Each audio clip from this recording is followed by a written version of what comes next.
Okay, so in this video I want to distinguish between the axial and the appendicular skeleton. The axial skeleton is the major midline of the body, it's the center portion of the body, and the appendicular skeleton is essentially everything else. So the appendicular skeleton is the one that I'm going to remove first. It's the bones of the upper limb and the bones of the lower limb.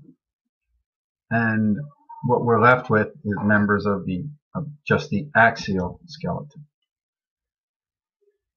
Now, let me see here, superiorly, now we're going to go for the axial skeleton. I've had a couple of videos on the skull, so we're going to remove all the bones of the skull.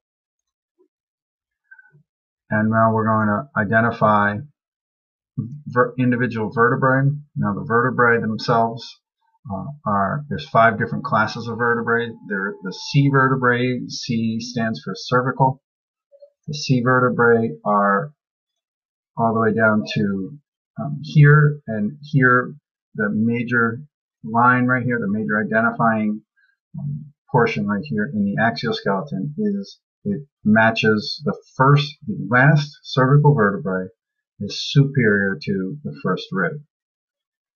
So the next vertebrae in line is the thoracic vertebrae.